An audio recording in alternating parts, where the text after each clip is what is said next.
एका डोंगरावर एक झाड असतं आणि त्या झाडाच्या टोकाला, झाडाच्या वरती एक गरुडाचं घरटं असतं. त्या गरुडाच्या घरट्यामध्ये काही गरुडाचे अंडे असतात आणि त्याच झाडाच्या खाली एक कोंबडीचं घरटं असतं आणि त्या घरट्यामध्ये सुद्धा काही अंडे असतात.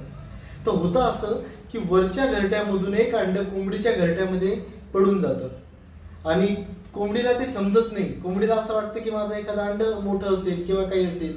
ती त्या बाकीच्या अंड्यांप्रमाणेच त्या अंड्याला ट्रीट करते आणि जेव्हा त्या अंड्यांमधून पिल्लं बाहेर येतात तेव्हा गरुडाच्या अंड्यामधून सुद्धा पिल्लू बाहेर येतं आणि ते बघतं की त्याला असं वाटतं की त्याची आई कोंबडी आहे. त्याचे भावंड इतर जे छोटेसे पिल्लू असतात कोंबडीचे ते दिसतात त्याला. तो त्यांच्याप्रमाणेच रिॲक्ट करायला लागतो, वाढायला लागतो, त्यांच्यामध्ये राहून त्यांच्यासारखाच तो वागत असतो. एक दिवस होता असं की तो वरती बघतो आकाशात आणि त्याच्या आईला विचारतो, म्हणजे कोंबडीला विचारतो की आई हा कुठला पक्षी आहे.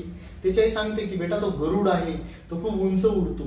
तर मग हा जो असतो, जो स्वतःला कोंबडीचं पिल्लू समजत असतो, तो सुद्धा त्याच्या आईला सांगतो की मला सुद्धा त्याच्यासारखं उंच उडायचंय.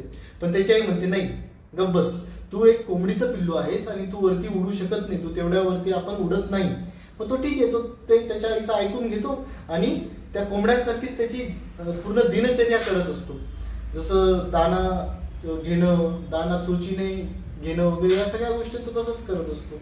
पण एकदा होता असं, तो वरती उडणारा गरुड त्या पिल्लाला बघतो की अरे यार हा तर कोंबड्यांसारखं का, हा गरुडाचं पिल्लू आहे, हा गरुड आहे आणि हा कोंबड्यांसारखं का बरं जगतोय.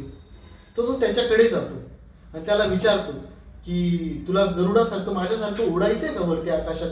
तो म्हणतो नाही अंकल, मी तर कोंबडीचं पिल्लू आहे, मी उडू नाही शकत. आई म्हणते की मी कधीच उडू नाही शकत. तो म्हणतो तुला उडायचंय का, तेवढं सांग फक्त. तो म्हणतो हो मला उडायची खूप इच्छा आहे, खूप प्रगळ इच्छा आहे. तर मग तो सांगतो ठीक आहे माझ्यासोबत चल.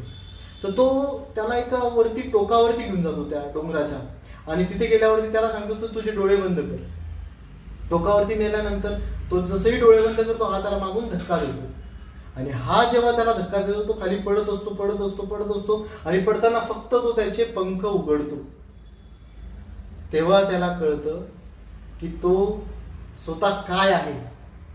मित्रांनो, आपल्यासोबत असंच होत असतं. आपण आपल्या आजूबाजूच्या लोकांचं ऐकून आपली जी ॲबिलिटी आहे, आपलं जे सामर्थ्य आहे ते विसरून बसतो.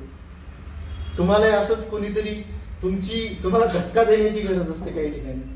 जो धक्का खातो, जो पडतो, तोच काहीतरी बनतो. तेव्हाच त्याला रिअलाइज होतं की नाही यार मुझ में कुछ बात की. थँक्यू.